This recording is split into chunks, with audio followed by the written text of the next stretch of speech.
नमस्कार दोस्तों, मैं डॉक्टर हरे कृष्ण प्रधान, एमडी मेडिसिन। आज हम चर्चा करेंगे डायबिटिक कीटो एसिडोसिस के बारे में। Diabetic keto acidosis usually type 1 diabetes मरीजों में होता है और ये टाइप 2 डायबिटीज़ मरीजों में भी हो सकता है। डायबिटिक कीटो एसिडोसिस एक लाइफ थ्रेटनिंग कंडीशन है जो ज़्यादातर केसेस में इंसुलिन की कमी से होता है, क्योंकि हमारे शरीर में ग्लूकोज जो है हमारे ऊर्जा का प्राइमरी सोर्स है और इंसुलिन का काम उस ग्लूकोज को कोशिकाओं के अंदर पहुंचाकर ऊर्जा का निर्माण करना होता है। इसीलिए जब इंसुलिन की कमी हमारे शरीर में हो जाती है तो जो ग्लूकोज है वो कोशिकाओं के अंदर पहुंच नहीं पाता और इस वजह से ऊर्जा हमको नहीं मिलती है। अब इस कंडीशन में हमारे शरीर में जो वसा होती है वो ऊर्जा का काम करती है, लेकिन वसा का दिक्कत ये है कि जब ये वसा ऊर्जा के रूप में काम करती है तो उसके बाद जो बाय प्रोडक्ट निकलता है वो कीटोन होता है और कीटोन हमारे शरीर में अम्लीयता को बढ़ाता है। इसलिए जब भी डायबिटीज़ पेशेंट में इंसुलिन की कमी होती है तो डायबिटिक कीटोएसिडोसिस नाम की बीमारी होती है। इसमें हमारे शरीर में कीटोन्स काफ़ी ज़्यादा मात्रा में बढ़ जाते हैं और इस वजह से हमारे शरीर की अम्लीयता काफ़ी बढ़ जाती है और उसकी वजह से बहुत सारे लक्षण इसमें आते हैं। और कभी कीटोन काफ़ी ज़्यादा अगर बढ़ गया, अम्लीयता हमारे शरीर काफ़ी बढ़ गई तो ये जानलेवा भी साबित हो सकती है। अब हम इसके लक्षणों के बारे में संक्षिप्त में चर्चा करेंगे। डायबिटिक कीटोसिस में जो कॉमन लक्षण होते हैं वो कई बार उल्टी का होना, पेट दर्द होना, सांस का बहुत तेज़ी से चलना और गहरी सांस का लेना, इसको कुसमुल ब्रीदिंग भी कहते हैं। सीरियस कंडीशन में कई बार बेहोशी, झटके और डेथ भी हो सकती है। ज़्यादातर पेशेंट में इसमें मरीज के सांसों से एक फलों की जैसी गंध आती है जो कि यूजुअली कीटोन की वजह से होती है। तो ये तो हो गए कॉमन लक्षण जो डायबिटिक कीटोएसिडोसिस में होते हैं। अब हम चर्चा करेंगे इसके डायग्नोसिस के बारे में। अभी कुछ दिनों पहले मेरे पास एक मरीज आया हमारे हॉस्पिटल में, जिनको मैं काफ़ी दिनों से ट्रीट कर रहा था डायबिटीज़ के लिए।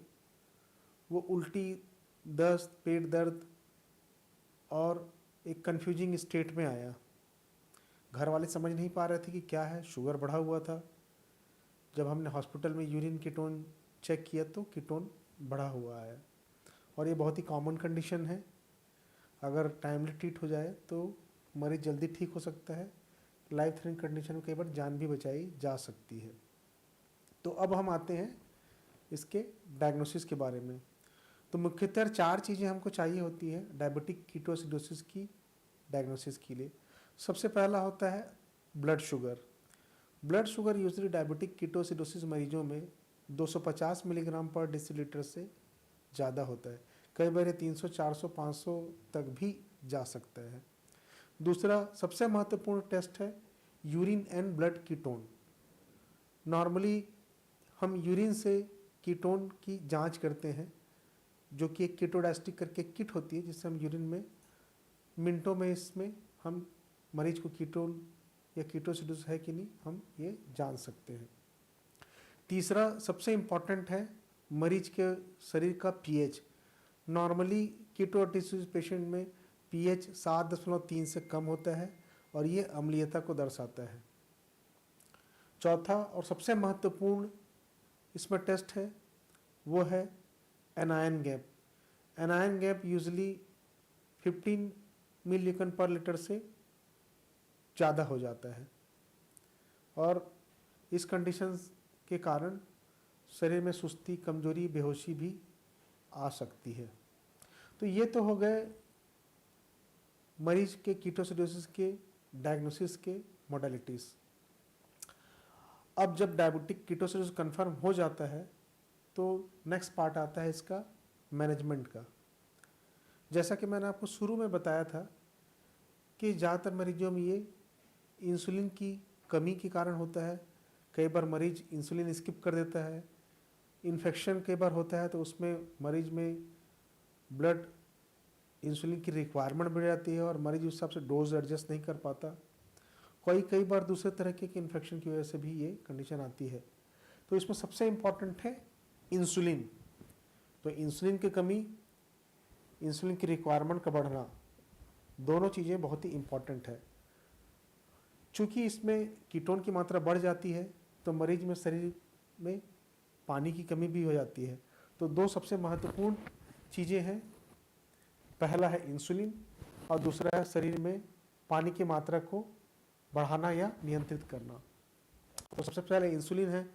हमको इंसुलिन जो है शरीर के मरीज के वेट के हिसाब से एडजस्ट करना पड़ता है और शुरुआती दिनों में कंटिन्यूस इंसुलिन भी देना पड़ता है जब तक कि कीटोन नेगेटिव ना हो जाए।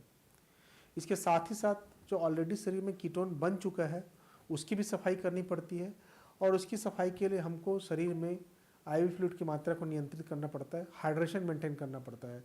इसीलिए इसमें आईवी फ्लूइड मैनेजमेंट इंसुलिन के बराबर ही महत्वपूर्ण है, ताकि जो ऑलरेडी इंसुलिन कीटोन बॉडीज जो है शरीर में जमा हो चुके हैं उसके जल्दी से जल्दी बाहर निकाला जा सके। तो आईवी फ्लूइड्स का काम है ऑलरेडी कीटोन जो शरीर बन चुके हैं उनको शरीर से बाहर निकालना, और इंसुलिन का काम है फिर से वापस ग्लूकोज को एनर्जी के सोर्स के रूप में कोशिकाओं तक पहुंचाना, ताकि फिर से जो वसा है वो टूटकर कीटोन बॉडीज न बना सके।